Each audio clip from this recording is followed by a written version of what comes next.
Anyone else in the waiting room? Okay, thank you. Welcome, everybody.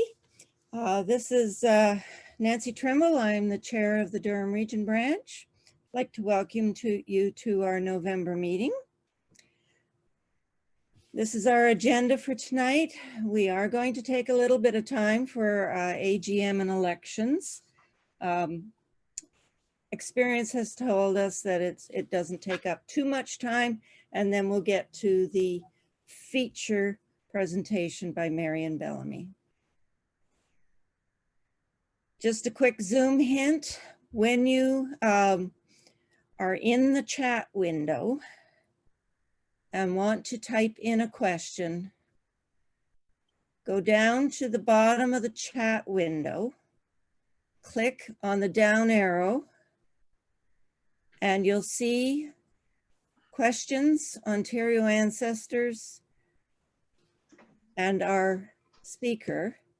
I'd like to ask you to address Ontario ancestors for any tech problems and questions, which I will be monitoring for your questions and comments. Otherwise, just let everyone see what you're typing. Okay. Our office and library at Northminster United Church in Oshawa is currently still closed, but you can email any research questions you might have for the Durham region to Durham@OGS.ON.ca. You can check out our website for upcoming meetings. We usually post the information a week or so ahead of the meeting, and we meet the first Tuesday of every month except July and August. Also, we have a Facebook group, which is very interactive, so I recommend you join us there.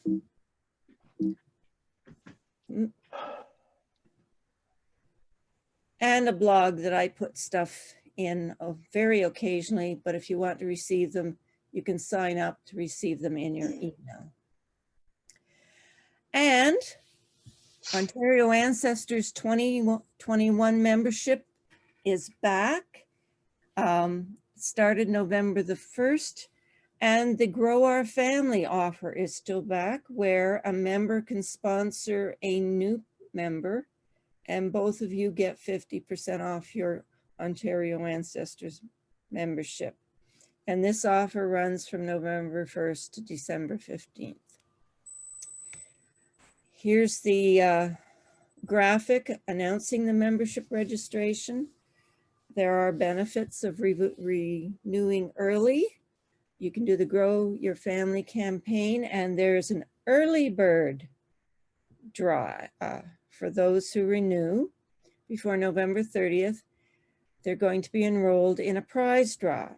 Now, I haven't seen what the prizes are, but last year there were quite a few really, really nice ones. Make sure you've signed up to the Ontario Ancestors e-weekly newsletter. Comes out every Saturday morning, and I'm sure they will start mentioning what the prizes are going to be. To sign up, it's on the main homepage of the Ontario Ancestors website. We're going to go now into our annual general meeting and elections. I'm going to start with the chair's report for the last year. We've had an interesting year, as many organizations have had. Our office and library are firmly established and getting sorted out very quickly. Our open days at the library were becoming very popular until COVID hit. Over the summer, we were able to purchase a flat file cabinet to house our large collections of maps and charts. And when we get back in there, that will be one of our main projects. The pandemic only affected our April meeting as we quickly moved to the Zoom platform. Zoom has been wonderful for reaching our distance members. However, I do miss the conversations at the face-to-face meetings. It looks as though our Zoom meetings will continue for some time. Future plans include taking advantage of the Zoom to bring in distant speakers to our meetings. Presenters enriched our branch meetings this last 12 months with topics on medics in the line of fire, bring and brag, overcoming brick walls, letters from the trenches, talking about World War I trenches and war, Mississaugas of Scugog Island, making English connections, DNA tools for the next steps, an historical talk on the cruise of the Breeze in 1863 around Lake Ontario, habits of a highly organized genealogist, and our talk today on the Ontario Land Registry website. We do try to give you a very varied type of presentation, and I believe that we achieved that in the last 12 months. On a side note, if anybody has particular topics or speakers they're interested in, they can certainly email me at durhamchair@ogs.on.ca. Our DNA Special Interest Group was very popular but suffered due to the pandemic. We haven't been meeting. I have been involved in WebEx and Zoom talks for the Whitby Archives and the Whitby 55+ group. Thanks to a new volunteer, Shelley Lunny, we prepared 3 new cemetery sections this year, and work is ongoing for our members only section of the website. Look forward to that soon. Our newsletter maintained its high quality again, but the lack of a newsletter editor is keenly felt. The council is working hard to keep our newsletter going. We have one member who's acting as the layout editor, but we need an editor to lay out theme plans and actively recruit content. Our other needs include a recording secretary, publicity chair, education chair, and a branch vice chair. I urge those who are finding time hanging heavily on their hands to consider volunteering with our branch. We have many projects that can be done from home. I also mentioned that our finances are in good shape, and we have plenty of reserves at this point. This report is respectfully submitted by myself, Nancy Trimble, chair of the branch. So at this point, we'll move on into the elections part. And at this point, I will turn the microphone over to the chair of our nominations committee, Stephen Wood. Steve, could you unmute, please? Hello, everyone. This is going to be a little bit of a challenge. We've never tried this before, but as you can see before you, the elected positions that we have to fill are chair, vice chair, recording secretary, and treasurer. And we do have a current slate for the chair position and the treasurer's position, but I will be calling for nominations from the floor, so to speak, for anyone who wishes to volunteer for either any of the vacant positions or feel that they would like to take on the other positions. You do have to be a member of the branch, fully paid up. And of course, that means you're also a member of OGS. And I guess that will take us right into the elections. First of all, we'll present the chair position. Nancy has agreed to stay on if no one else is considering the position, but if someone would like the position, we are looking for nominations now. You pretty much have to nominate yourself, because it would be hard to nominate someone else and then we would not be able to check with them whether they accept or not. So basically we feel that it would be best if you only nominate yourself for any position that comes up. If you wish to nominate someone else for the position of chair, please type in to the, I guess the questions box, Nancy? No, the chat window. In the chat window, the questions part of the chat window, right? Yep, down at the bottom, just put it so that it goes out to everyone so Oh, that everyone. Okay. Okay. I wasn't sure if you wanted directly to you. So, okay, just keep it on everyone and type a name in if you wish to nominate yourself for the position of chair. And I'll give a few seconds for that position. Quite often the chair position is filled from the vice chair position, but unfortunately ours has been vacant for a little bit so that we have no one to move on up. And I'd just like to say that I'm wearing so many hats. If there's someone who would like to take one of those hats away from me, I would not be hurt.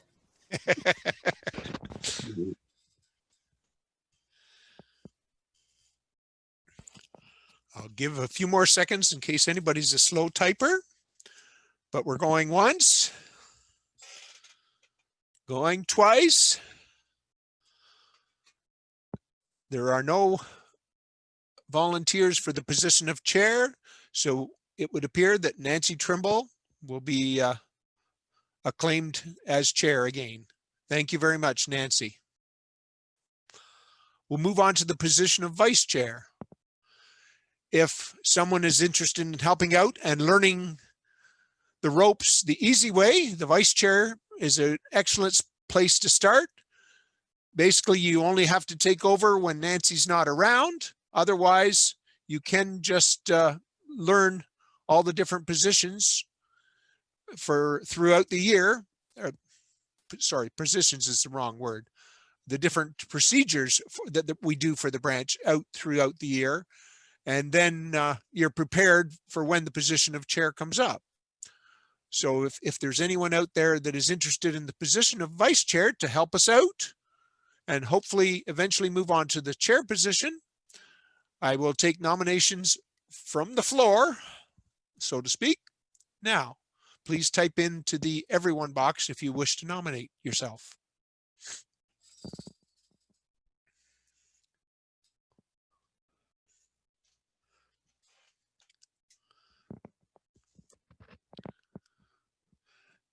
I should also mention if you're just want to think about it and do not intend to type in tonight, you can always contact us later and get more information about the positions or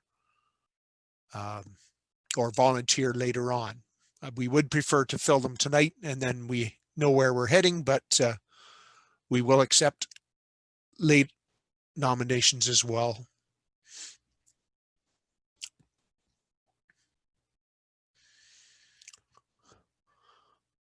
Well, this chat box is not moving too fast, is it? I will give it a few more seconds for anyone that's a slow typer.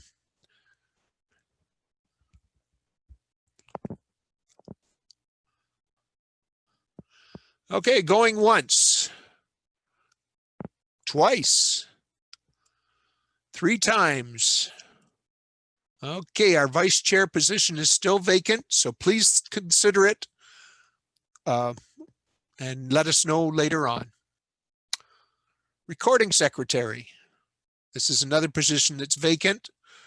At the moment, we are basically have been taking turns doing that position because we do need the minutes of our executive meeting copied out so that we have record of them.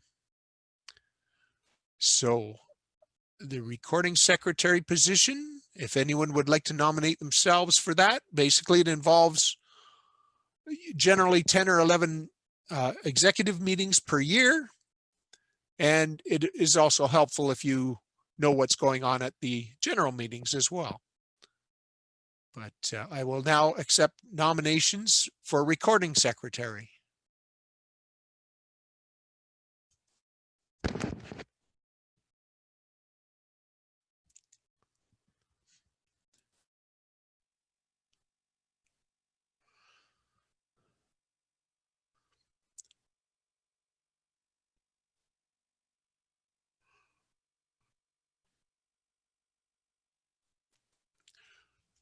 We have one nomination from the floor. I presume that is there.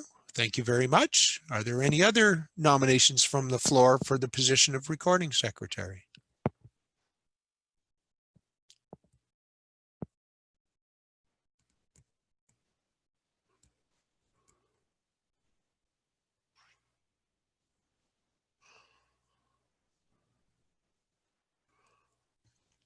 Okay, well, going once, going twice,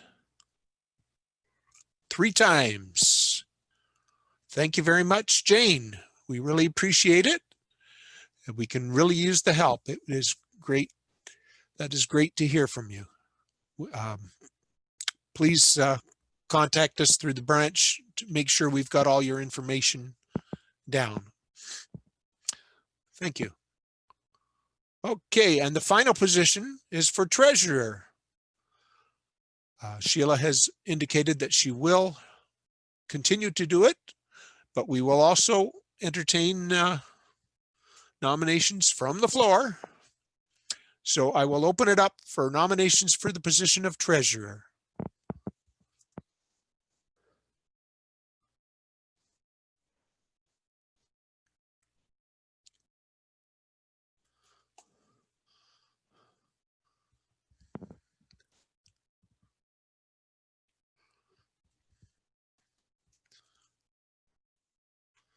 We have been very fortunate. Sheila has kept us in the black, so we are very happy with the job she's been doing. Whether she needs a break or not, I don't know. She didn't tell.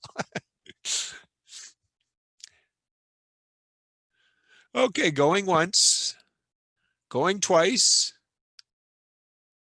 and a third time. We will continue with Sheila. Thank you very much, Sheila. So Nancy has retained the position of chair. Vice chair is vacant. Jane Wilson has volunteered for recording secretary, and treasurer will be Sheila. Thank you very much. We really appreciate all this help. Thank you, Steve.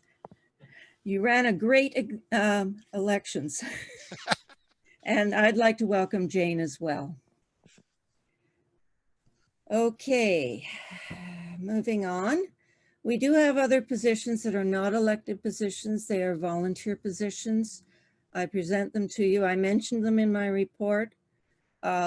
Newsletter editor, publicity chair, program committee, cemetery committee.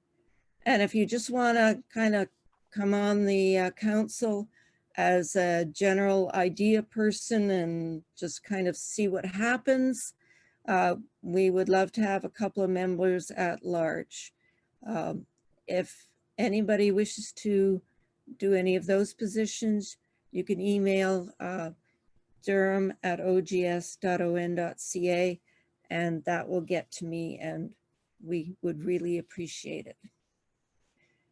Now, I need to go back for a minute or two, because in the chat we got a notice from Lawrence, who was saying that he tried to sign up for a membership and he got blocked.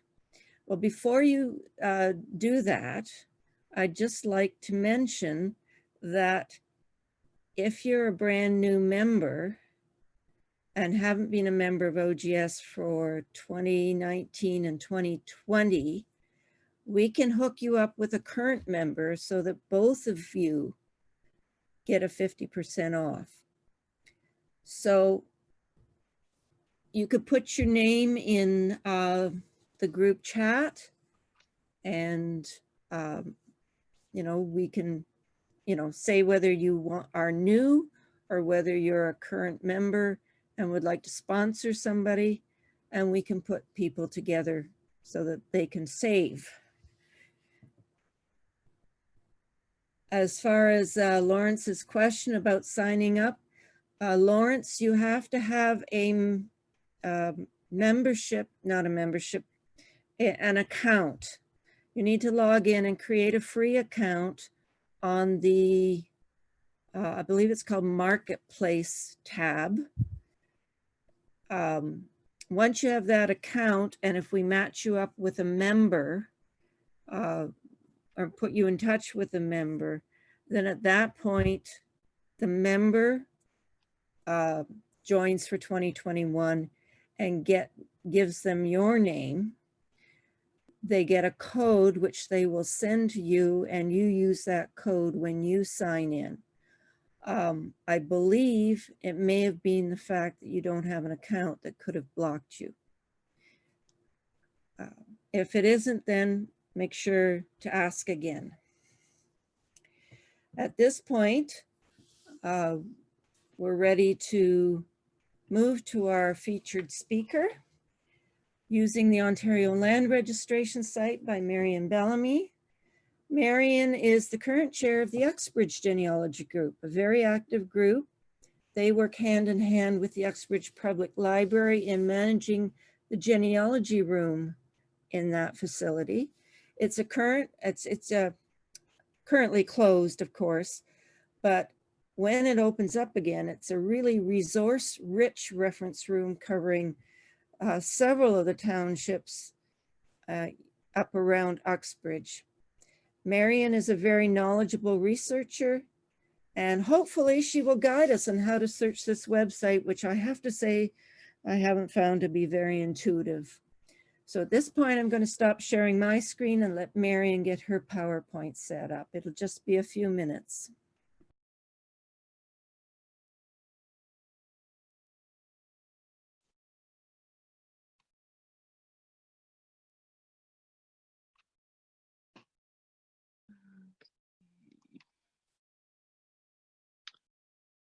All right. Nancy, you can hear me? You can see my screen? Everything's working perfectly. Thank you. Okay, just wanted to make sure. All right, thank you for having me. In this presentation, I'm going to show you how to search for property on Ontario Land Registry Access website, known as ONland.ca. This site is not known as being user-friendly, and I will admit I'm no expert using it either, but out of necessity, I've learned a few things that I hope to pass on. In part one, we'll look at searching via a street address. And in part two, we'll search with a concession address. Believe it, they're different.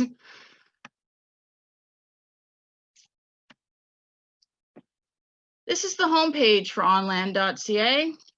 We'll begin our search by typing in a town or a city or a region. In this case, we're going to choose Durham.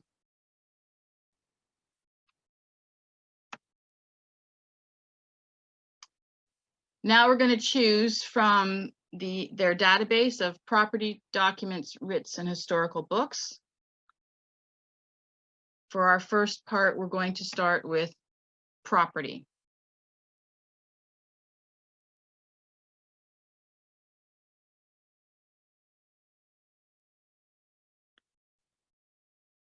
Here we have the option to choose to search via PIN, address, instrument, or map. Since we don't have a PIN or an instrument, and I do have an address, we're going to search that way. We can also search via maps. It's a little, well, like the whole site, it's a little bit tricky, but it is possible. Okay, you're going to type the address in, street number, if there's a suffix like B or C, street name, a unit number if you need one, unit type, and then you cannot forget to put requested by. It's got a little star there. If you don't put anything in there, and I just put M, it doesn't really matter. They're not asking for anything. It won't search until you put something in that box. Okay, after we search, we get to this page. Okay, it shows our street address. And it shows only one. There's only one Krosno. The important part on this page is the property details. That's this part here. It's section M15, lot 1094. We need to make note of this section and lot number because we'll need it for the next step. I write it down because I don't want to skip back and forth from web page to web page.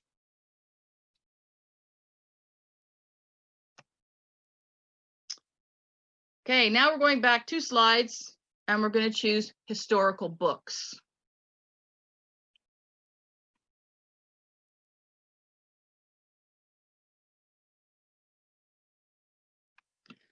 Under search books up here at the top,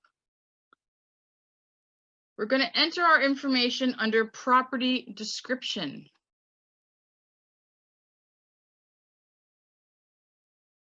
Okay. From the drop-down menu, we're going to choose section, and we're going to type in M15. That's the section number that we noted under the property details on the previous slide. And then we're going to click on search books. Once we do that, we're going to see this part on the right here. And we're going to click on view details. And now we have the cover page for the abstract parcel register book. This is the first page when they microfilmed the actual paper books. I just wanted to make sure that, yes, we do have the right book, M15, the right section. And then at the bottom of the screen, which you don't see on this particular slide, you click Next.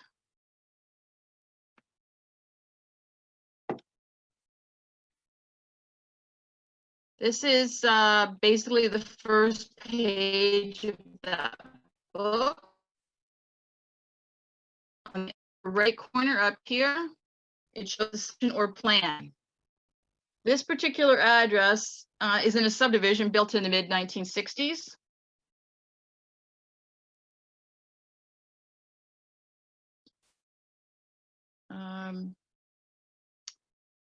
Sorry, I live in the boonies and I just got my internet is unstable. Sorry, I'm just threw me off there.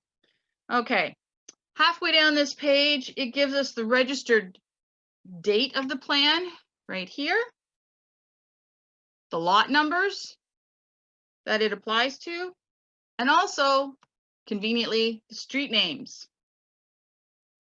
Now, I like to make sure that the lot number that I'm looking for is actually in the box there, just to make sure again that I'm on the right track.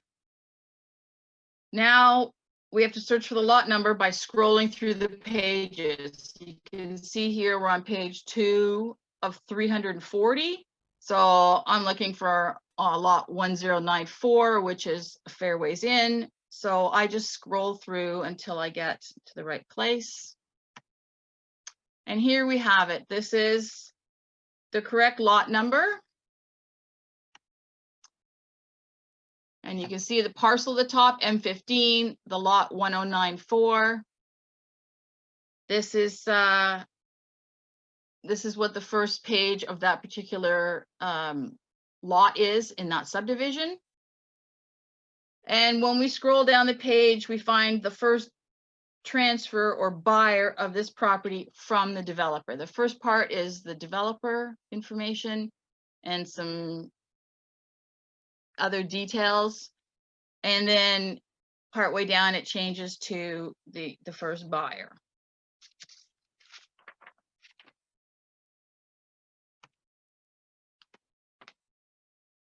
I want to increase the size of this page. So in order to do that, I'm just going to blow it up a bit because it is very tiny, the print, when you look at it on your screen. Here I have the information I want for the first owners of the property. Subsequent owners will follow. And all transactions are filed by date. And that all transactions are they're talking mortgages, discharge of mortgages, transferring to another family member, etc. This is actually, you know, a simple, this particular one's pretty simple. It's just searching by, you know, street address, which I assume a lot of people will do if they, you know, I'll call it live in the South. And that is the end of part 1. Do we have any questions on this? No questions at this point. I did have one, but it slipped out of my head because I didn't get a chance to write it down. I'm sure I'll remember it by the, oh, I remember what it was. Okay. That when they register a new plan like that for a Yes. subdivision, Yes. is there any place in it at the very beginning where it says what lot and concession it was from? I did not see that. Okay. I couldn't see, and you know, I honestly don't know, because I did look at it to try and see. This particular subdivision is down near the lake, and I honestly I looked, but they have the little codes for everything, and I quite honestly I haven't learned everything. Okay. Sorry. Okay, so I've got one here from Dana Webster. Okay. How did you get to that page? After locating lot, etc., where did you go with that information? Well, it's just below and on the next pages, isn't it? Yeah, like I'll just go back for a second here. Okay, so this is the first part of it, of that section M15. And so in the middle, then in the square here, or rectangle, sorry, it has all the lot numbers. And so I made sure the lot number was there. And if you notice on the bottom here, it says page 2 of 340. So what you need to do now is you just basically skim through the pages. And I knew it was going to be further along because 109.4 is down in here somewhere. So what I did was I skipped ahead by 10, 20 pages until I got within close to lot number 109.4. And then I kind of went page by page to get to the right spot. And it ended up being on page 153 out of 340. Does that answer the question? I think so. Okay. People are typing and it keeps moving up on me. Okay. Is there a charge to view the historical view? What I've just showed here, no. Okay. Catherine asked, can you search the property prior to the plan of the subdivision? And I think she's anticipating part 2, correct? Yes, we're doing concessions next. Okay. And Nancy says, I'm a former conveyancer. Perhaps I can help here for the Yes, please. For the description of the land on M15. You need to see the plan. Hopefully you will cover that. Sorry.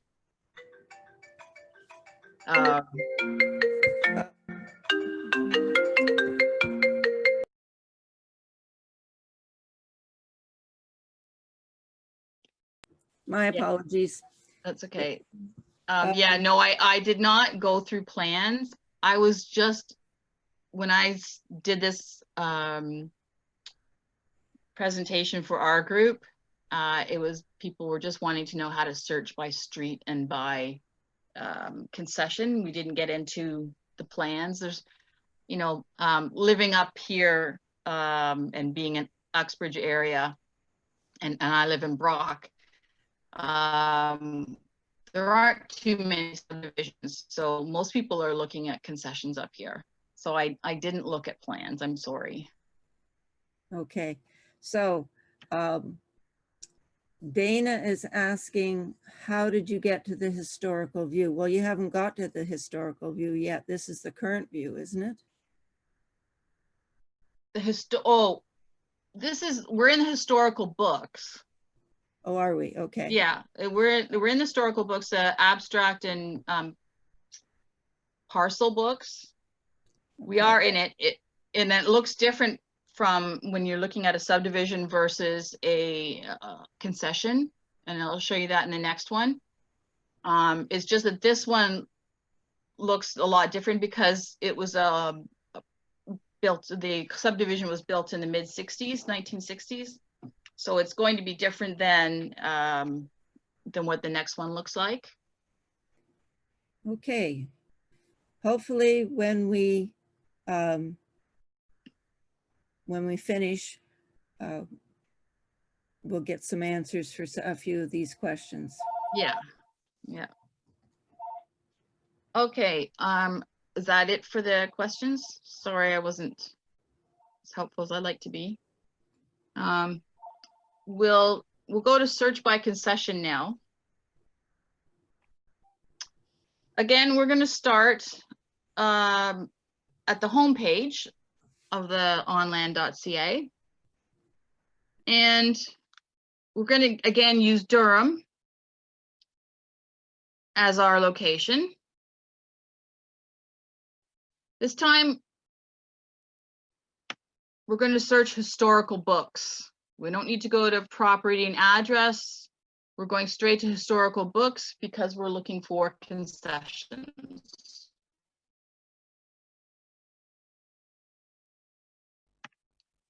Now, here you can select the concession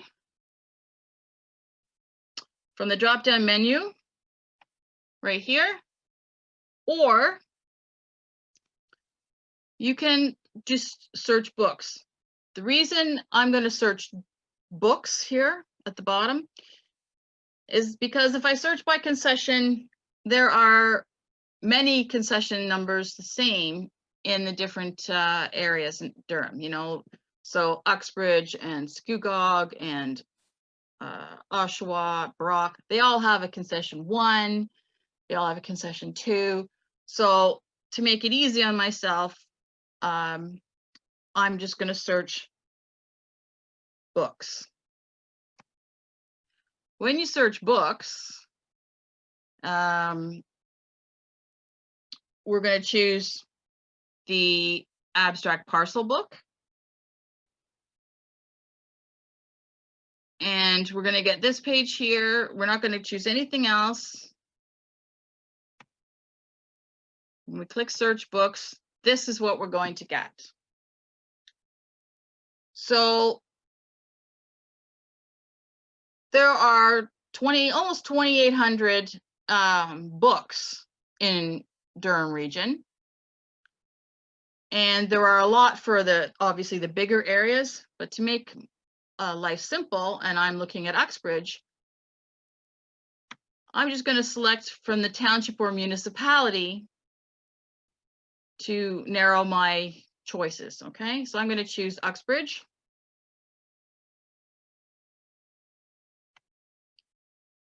And fortunately, there's only one page of books for Uxbridge. Only, you know, one book for concession 1. So, and that's a concession I've chosen to look at. And again, I'm going to go to view details.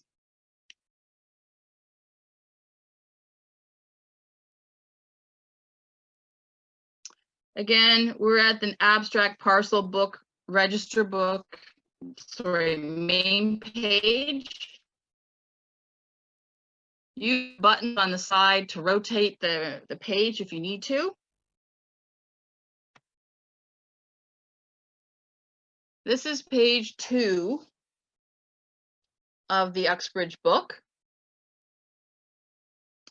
And first, because I can't read that, and obviously you can't either, in order to make this bigger, I'm just going to make it a full screen for their purposes. And there we go, nice full screen. Then what I'm going to do is similar to what I did before. Okay, here we're on page 2 of 316. I'm going to look for lot 11 on concession 1. So lot 11 is not going to be the first couple pages, it's going to be further along. So I skip along until I get to lot 11. Right there, you can see it at the top. And I have to tell you, the microfilming, some of the microfilming is terrible. Sometimes you can play with your screen and make it darker or lighter.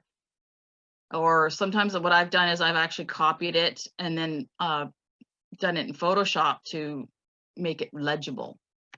Okay, so there we have lot 11 in the first concession. It looks like the 7th, but it actually is first. That's how they made their number 1 there.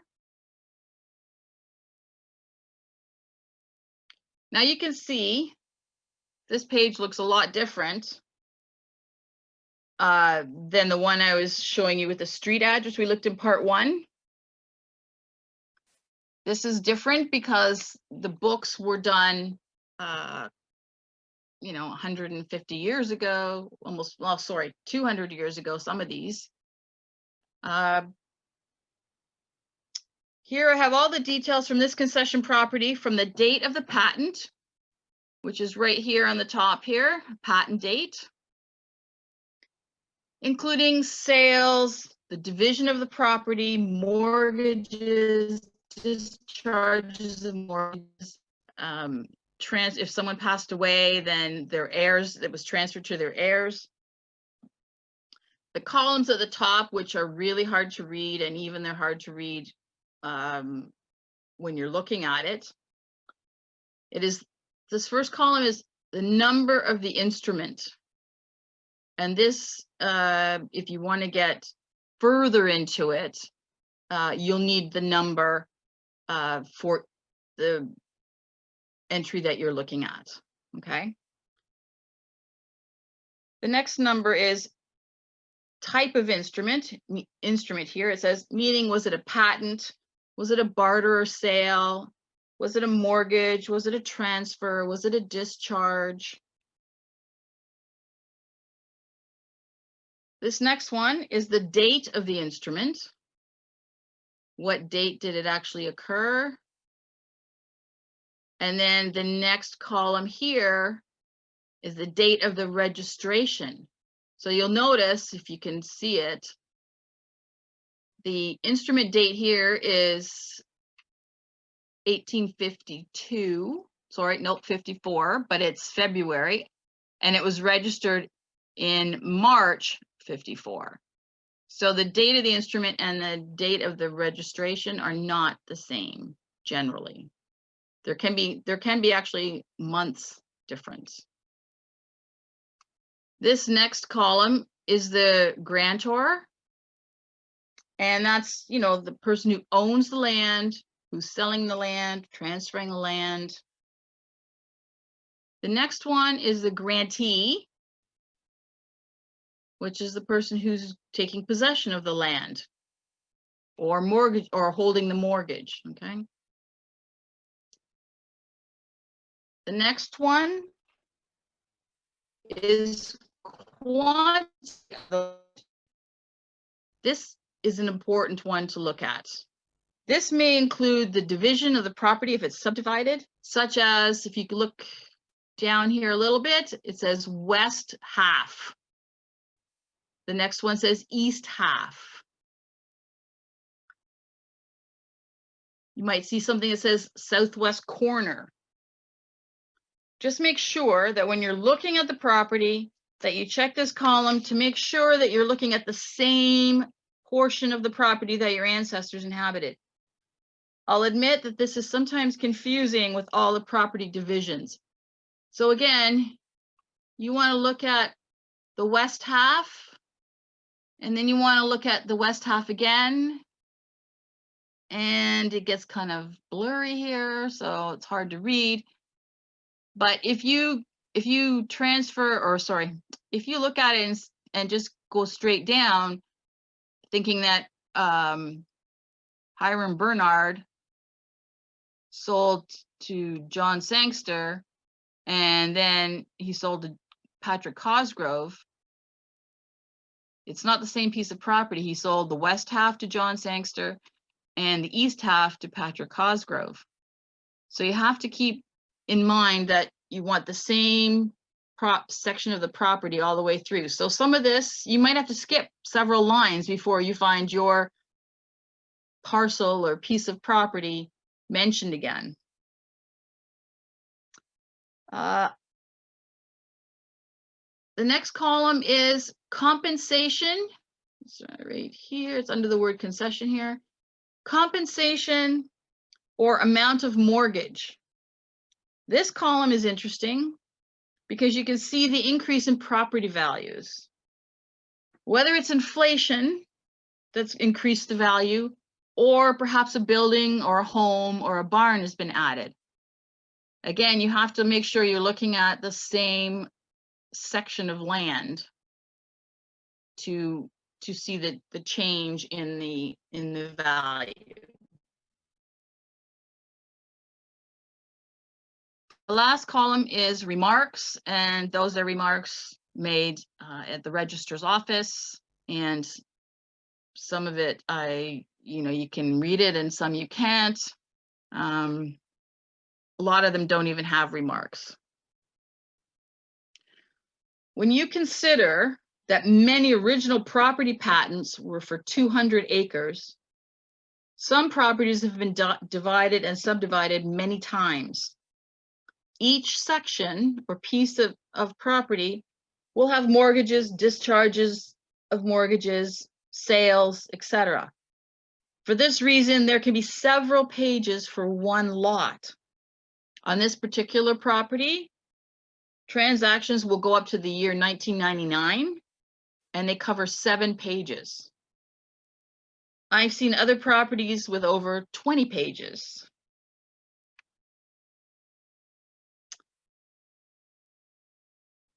Okay, short and sweet. One last thing. I noticed on the OGS weekly email last Saturday that the OGS and the ministry officials will be hosting a webinar via Zoom on December 9th, 2020. It's an hour-long session geared towards anyone interested in learning how to find and access documents through the ONland portal. Registration is mandatory, and I'm hoping Nancy can post the registration link on the Facebook page. That concludes my presentation. I hope you've learned a little bit about ONland.ca, and I thank you. And if you have any questions. Okay, well, we've had a very active discussion here in the chat. Uh-oh. Oh no. Yes, no, well, the active discussion back and forth and answers. It's been quite Good. So Deborah was able to tell everybody. Oh shoot. Shoot, what was that? Sorry. That was not good. Hit the wrong button, did you? Yep. Oh, it's been one of those days, let me tell you. Okay, well, Deborah was able to answer Dana's question about actually getting to those books. She was actually several steps behind where we did the explanation, in that you have to choose property at the website itself and then go to the historical books afterwards.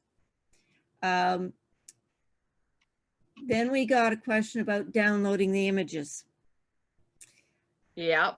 Okay, so some people mentioned a fee. Others people do screen captures.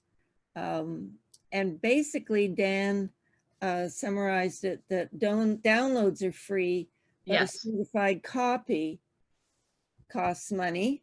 Yes. Being genealogists, we don't need certified copies. No, and we don't like to spend the money. No, that's right. Images of the historical books are free. Nancy Levesque put that one in. Yeah. Ruth mentioned she always does downloads and has never had to pay anything. Column titles.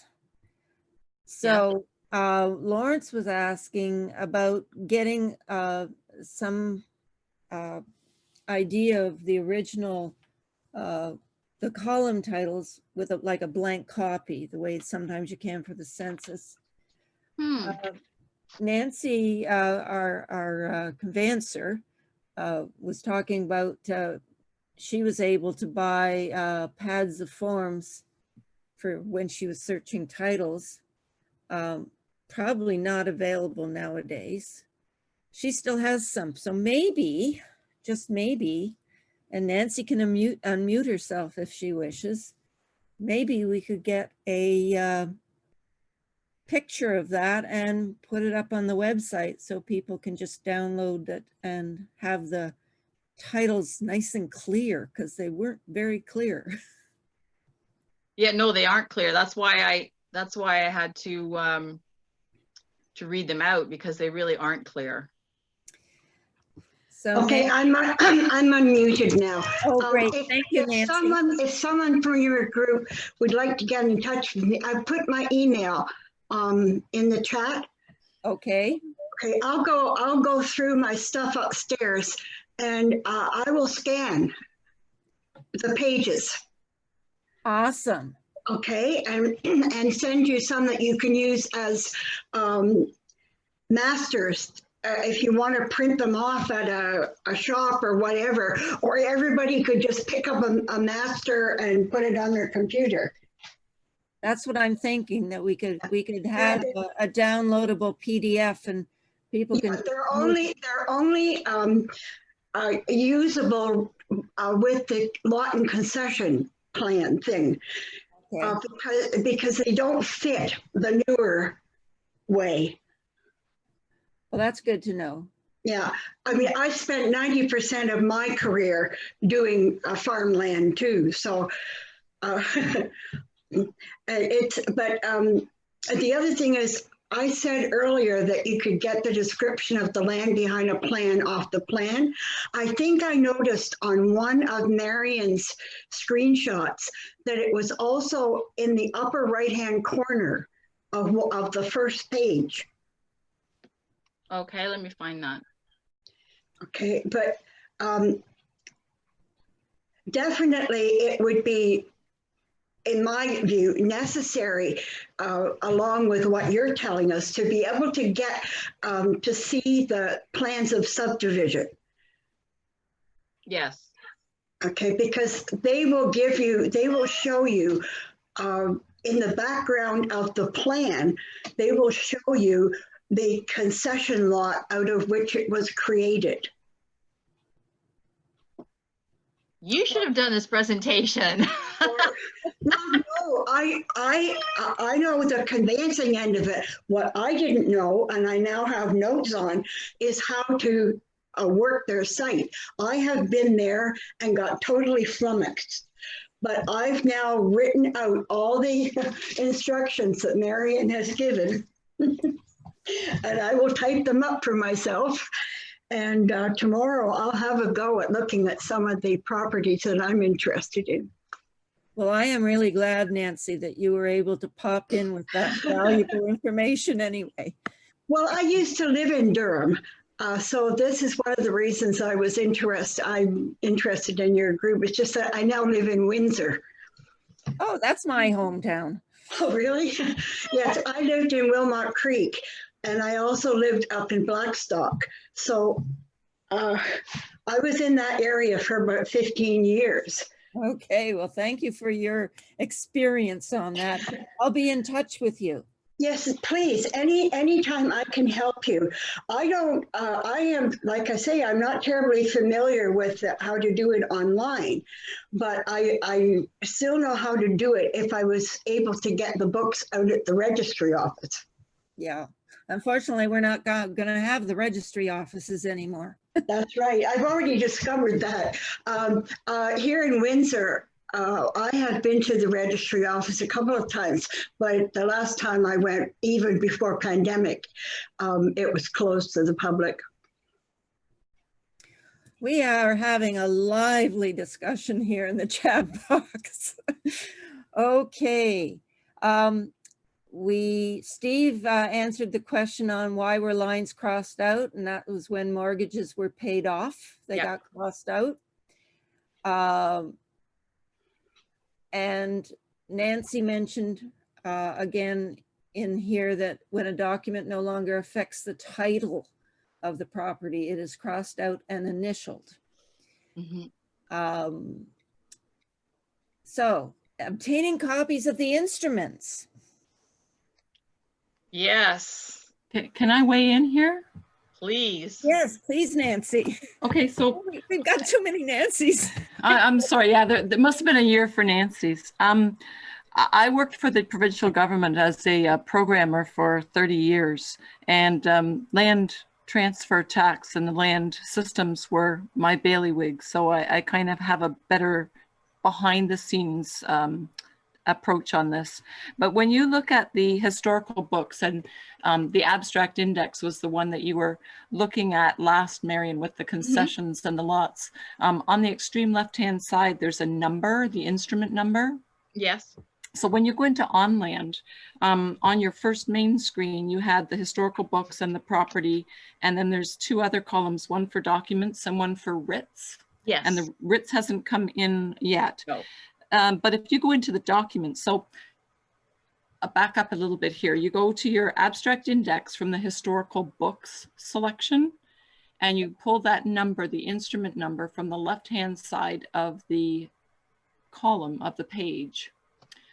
You can use that instrument number to obtain a copy of the actual instrument or document using the documents section of ONland.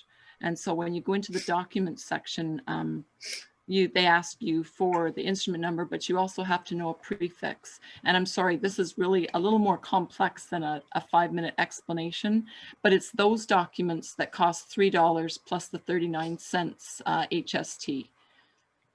Yeah. And so if you had a bargain and sale on a piece of property and you wanted to actually see the piece of paper that the bargain and sale was, you can order that document from ONland as well. Yes. And- Now, and- today, like I have got the prefixes for, I downloaded them to look at the prefixes for Durham. And it tells you the registry, the municipality, and the years that this particular prefix applies, and the instrument numbers. And yet when I went to put that in the search instruments, it said no document was found. Didn't Okay. matter which way I tried it, putting dashes, no dashes. Did it give you the option to order, did it give you the option to request the document? Because No. usually if it says that the document's not found, either you have the prefix wrong or you have the document. The Ontario government didn't put every single image on their servers. Okay. So what happens is that you will request a document. If you have the combination of prefix and instrument number correct, then if the document is on the server, it will be, it will show you that it's there and it'll allow you to order it. If it's not there, it'll say either you've got it wrong or it'll say it's not here, check back in 72 hours. And what they do is behind the scenes, the ministry goes back to their images and looks to see if they have one. And if they do, they put it up on the server. So when you go back in 72 hours, it will say, okay, it's available for you now to purchase or to download. Yeah, I had no luck whatsoever with, I tried a few different documents to see, and Yeah, I've had luck and I've had no luck. And, Yeah. and in all fairness, I did a presentation on the same thing for another group a week ago, and I included that section within my presentation, so with screen prints. But I've had luck on some and no luck on others. So it's Yeah. kind of a hit and miss proposition. But you do have to know that you need the prefix, and you do have to have patience. And if you don't find what you want, send them an email and they'll look into it for you. Yeah. Service Oh, Ontario. Perfect. Well, that's good. Now, I have done some research at the Ontario Archives and their microfilms. I don't believe it's the original instruments, but there's abstract books that copy the deeds into it. Is that available through the site or only at Ontario Archives? The abstract index is what you're looking at in the historical books when they call it the property. Sorry, I'm No, looking for the proper word here. Actually, what you see at the Ontario Archives, the Is- registrar's copybook, where That- he has copied that's the out one. the document into a registry. Yes, that's the one I'm talking about. So he sometimes leaves out stuff from the original. Yes. He doesn't necessarily copy the whole deed, the whole document. He only Okay. copies the part that applies to the piece of property that they're talking about. I see. But then remember, every registrar was king of his own registry office and did what he felt like. Also true. Thank you, Ruth. Okay, I'm going to continue on down with the questions.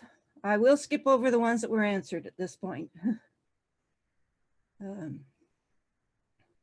Oh, how do you download the pages you have selected? It's something on the side, isn't it? Let me just grab that up here. Yes, it is. Yeah, there is a button for that. Okay. Wesley says he prefers to use Family Search's Ontario Land Records, where you can see the actual instruments and not just the abstracts. He's got a page on how to do this, and he's put the website in the chat, so refer to it there.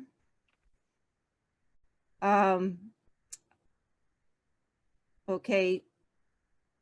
There was a question about searching the website using the assigned 911 numbers in the rural areas. How does that, is that very workable? Nancy and Marian? Not to me, no. I don't think you can. I've searched via maps too. When someone said to me, I need to find my grandfather's house, it was on the corner of, I forget what it was, on Davis Drive and something. And I searched a map that way, but I don't think they do the 911 because it's more current, like it's more recent. And I could be wrong there, but it didn't seem to work. Can I ask a question? I'm a viewer. I have lost the video, and when somebody pushed the wrong button, so I can't see the chat room or anything else. Chat room's down in the bottom in your menu bar. Can you see? But I don't have it anymore. It's disappeared totally. All I have is Zoom across the middle. Oh, And up in the corner, I have. Then go down to the bottom of your screen, Yeah, and you'll see a little blue camera. but If you put your cursor on it, you can push back up and get to Zoom meeting. I can't do that. okay, that's very interesting. Are Yeah. you using a computer or an iPad? My computer, my laptop.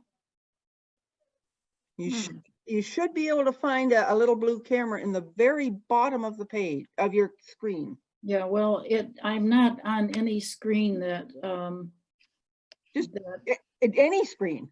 right. I mean, yeah, my screen just says, up in the left-hand corner says Zoom, and then there's a black bar that says talking Caroline B. Smith, which is myself. And then in the middle is this huge word Zoom. Okay, Carolyn, do you not have at the bottom of your page a place where the date and time is and all the stuff that's visible? No, I have copyright 2020. Oh, okay. Yeah, I'm really, I mean, Then shrink your Zoom page so you're not a full page, a full screen. I am full screen. It's huge. Yes, but go to the top right that's corner and shrink it. So it's not full screen. That's not working either. Well, then I'm sorry we can't help you. I know. But I would like the, someone just talked about putting in something in Family Search in the chat box. Well, what is give us your email address and I'm sure he'll send it to you. Super. CBS, just like the TV network, Uh-huh, 1614 uh-huh. at Comcast.net.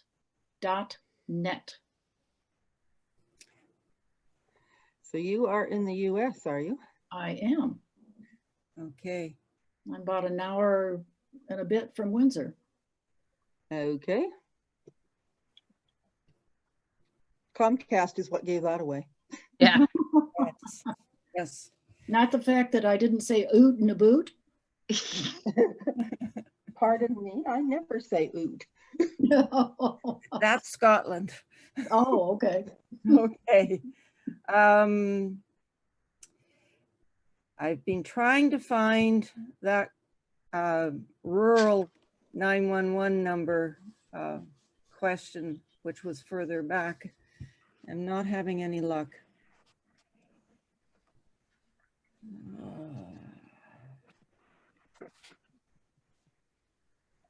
Nope, I've lost it. If the person who asked that question could put it back in, I'll look at the bottom for it.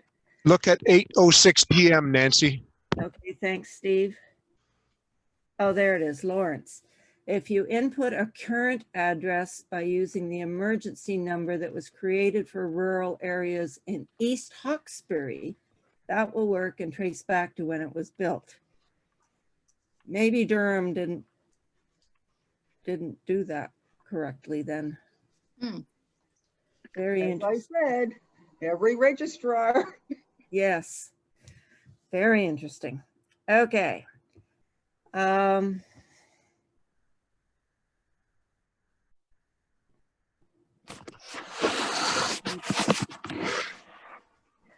Wesley, who put in that URL for his webpage,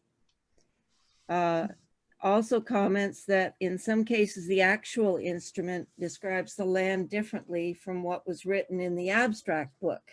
In other words, an actual south 1/4 was in the abstract books as the north part of the lot. So mistakes can happen too, obviously. Yes.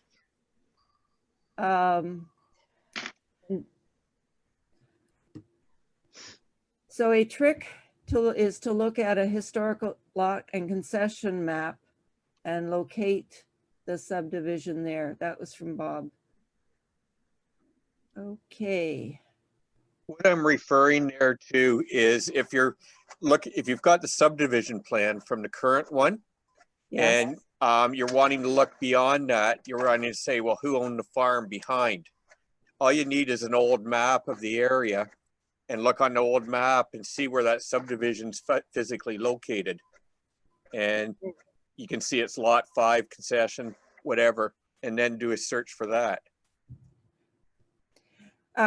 So the old concession and lot books, if that ends up being a subdivision, I think at the very bottom of the page, they start referring you to a lot, plan number.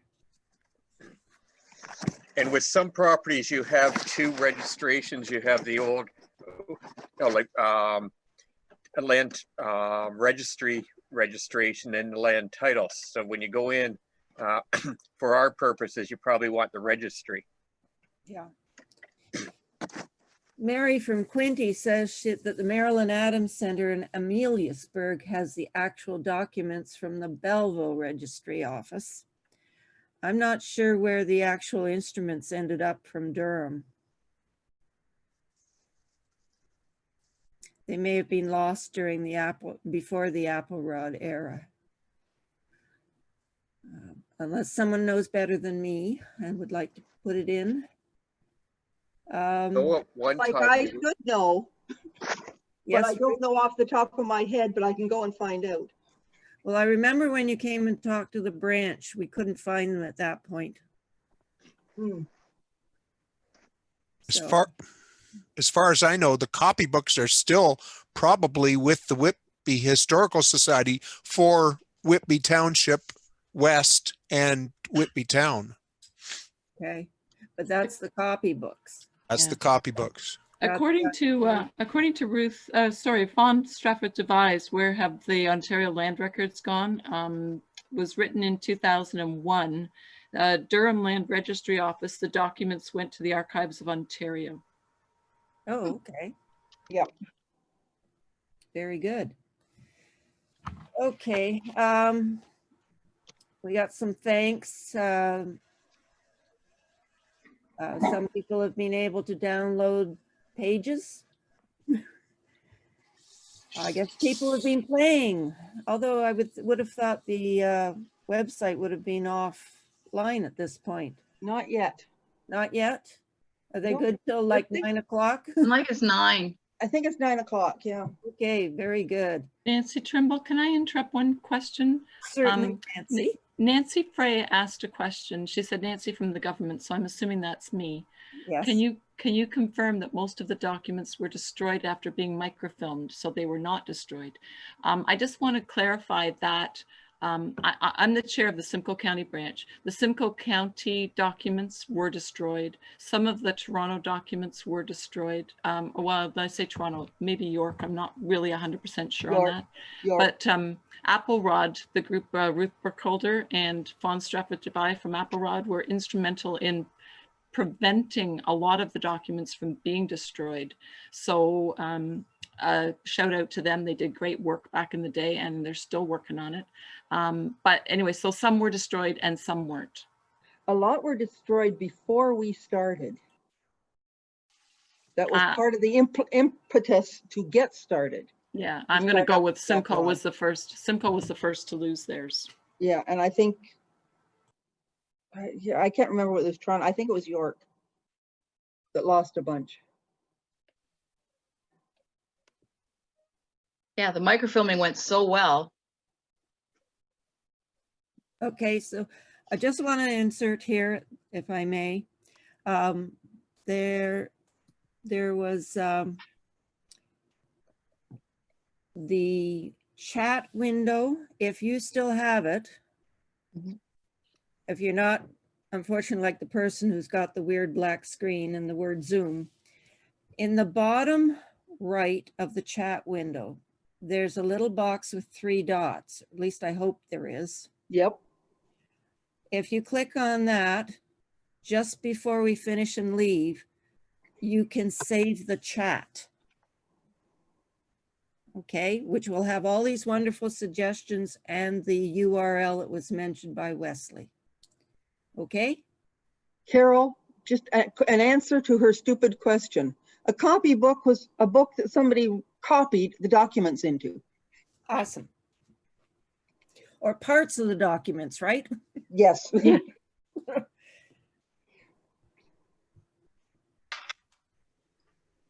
Okay. Linda wants you to go over how to find the instrument again.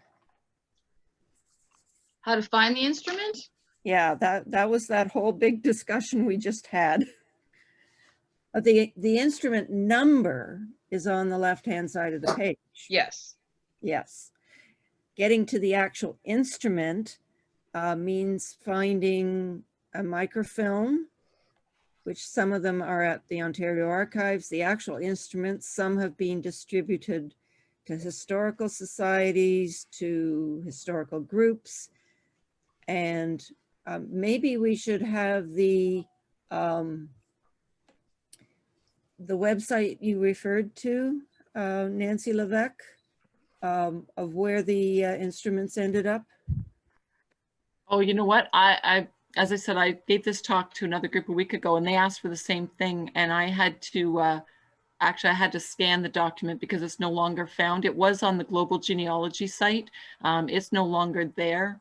But I'm quite willing to, yeah. Do you have it, Ruth? Sure. I have a PDF of it, but, and I'm quite willing to share, but if Ruth has an original. Well, go ahead and share. That would be fine. I could do the same. Yeah, I just happen to have a paper copy of it, so I just scanned it and shared it. But yep, that's fair. Go ahead. Sounds good. So Nancy, I can send that to you. If you Nancy send Trimble. that to me, so yes, send that to me and I will get it up on the website. That's awesome. And we'll put it in the same place where we're going to put Nancy Frey's conveyancer abstracting instrument search that she's going to scan for us. Mhm. Okay. And the registration link for the webinar in December. Yes, I've got that written down. Okay, good. Because I'm sure we'll all be signing up for that. I hope there's no limit. Right. Yes. Nancy? Yes, Stephen. Sorry, I just want to comment, go back to the documents. There, I believe in the Zoom chat, Wes Johnson mentioned that after you have that instrument number, you can go to the documents section on the page, and that is the part that will cost you $3.39. So you can actually get the documents from the government, but it'll cost you. Like That's what from the Nancy web Levesque- page. Nancy Levesque already told us that. Yeah. Okay. I didn't think that got answered the second time around here. Yeah. And she and Marian mentioned that sometimes they're there and sometimes they're not. And just to send an email off to Service Ontario and they'll look into it for you if it's not there. Yeah. Perfect. And you used to be able to, and of course now with the libraries iffy, you used to be able to order the microfilm in and look through and get it off the microfilm too, from the archives. Yes. Unfortunately, they're closed right now. Mm-hmm. Okay, Prince Edward County Archives in Wellington have the abstract books and instruments for Prince Edward County. Marilyn Adams Center in Amherstburg. I think you search the, do a Google search for Marilyn Adams Center. If that doesn't come up with anything, do 7th Town Historical Society because they ran that center. Okay. Napanee has the Lennox and Addington documents. Coburg Library has the Northumberland documents. We heard that Ontario Archives has the Durham documents. So that's part of the PDF we're going to be getting. Okay, Barbara. Okay. Service Ontario is the name that they have given themselves for interacting with the Ontario government and people. Yes. That's the Okay. answer to the last question that came through. Okay, last question. Oh, yes. Well, of course, someone from Colorado is not going to know. Yes, it's our interface with our government.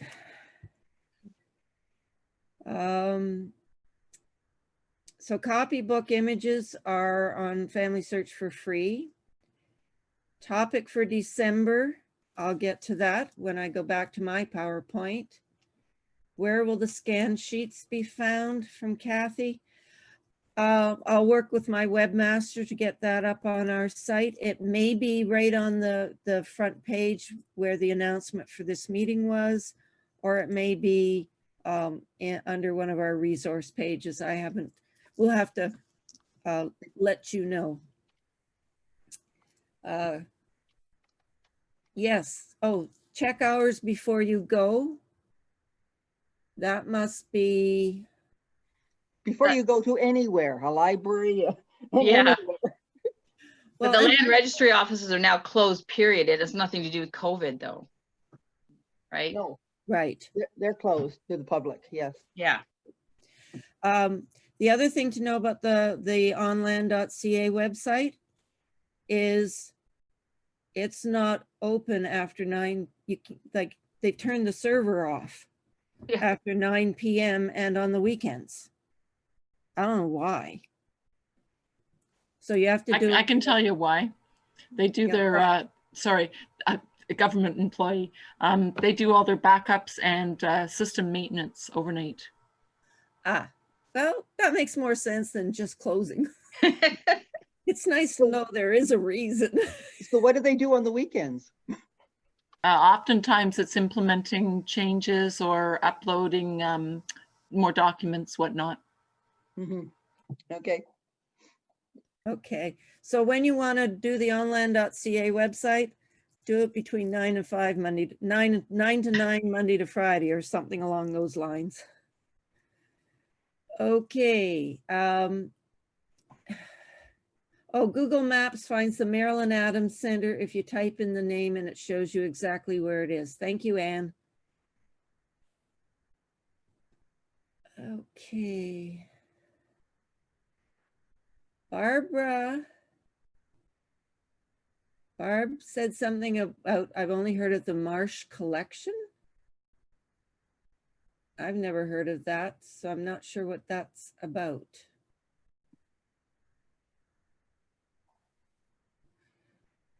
Okay, I'm sure I've missed somebody's question here, but I think being almost 9 o'clock, I'll move on to tell you about future meetings and events. So I'm going to share my PowerPoint again.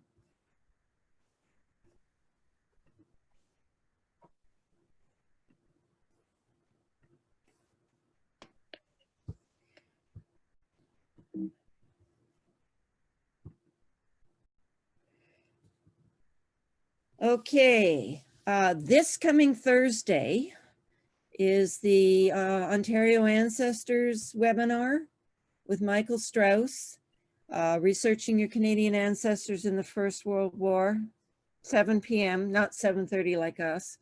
Now, Michael Strauss, I've heard him speak before.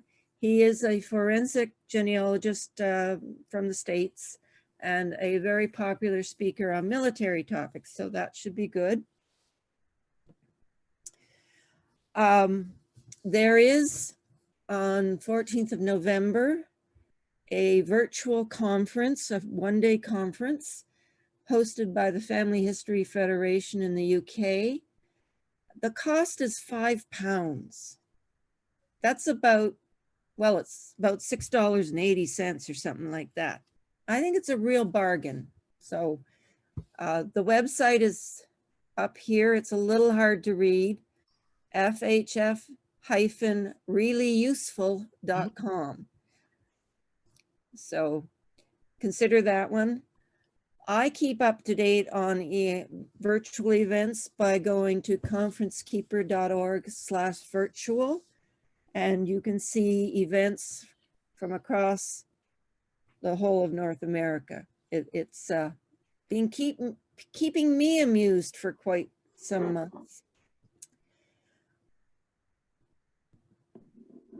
Our upcoming meetings, the one in December is a show and tell.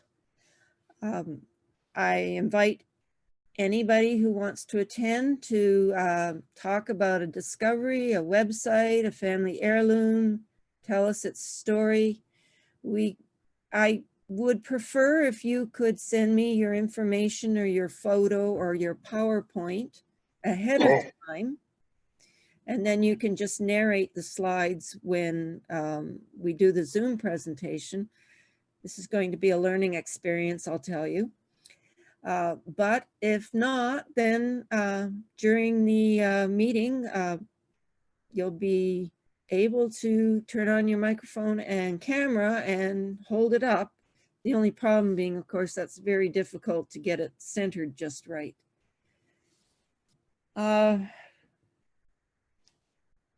After our December meeting, there is another OGS webinar, Ontario Ancestors webinar, by a well-known genealogist, Janice Nickerson, on religious newspapers, not just for clergy.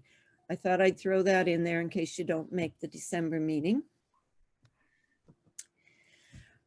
I'm going to keep telling you this one until next February. Roots Tech Connect is going to be completely virtual and completely free, and it is an absolutely amazing conference if we ever get back to face-to-face conference.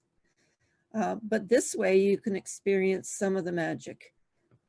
Just go to rootstech.org and sign up for your free pass. Okay, there's our contact information. If you have items for me, you can do Durham@ogs.owen.ca, and this corresponding secretary will send it on to me. Or you can just stick in the word chair, Durham chair @ogs.on.ca. That's the end of my slideshow. If anyone has any other questions for our speaker and all our Nancys, feel free to unmute yourself and have a talk, and we'll hopefully be able to help you. I just want to thank the Nancys for their help in answering the questions. Like I said, I'm not an expert at that site, but I hope everybody learned something on how to find property. I certainly did. So And thank I've you. never been anywhere there are so many Nancys. I had several in my classes growing up. As Nancy Levesque said, I think there was a few years where it was a popular name. Well, I think it's probably a name from the 40s. I was 1951. Okay. I was closer to 1960. Wow. So it was a long stretch. I guess so. Well, Anyway. my parents always say I was named after Nancy Sinatra, Oh, and okay. that's the 40s. No, I was not named after Nancy Sinatra. Me either. I can tell you that right now. Okay, at this point, I'd actually like to thank Marian for jumping in and helping us out with the ONland.ca website. I know I've been befuddled by that site many a time, and I've certainly picked up some tips, and I really appreciate it, Marian. Thank you very much. Thank you. Okay, and I think that concludes our meeting. And thank you again to Jane Wilson for volunteering to be our recording secretary. And thank you to the members who offered to be a sponsor for anyone who wants to join our organization. I got 4 members willing to sponsor and nobody asking to be sponsored, but I'll keep your names. And as people email me, which they usually do about this time of year, I'll get them hooked up with you. And thank you very much. Thank you. Bye now.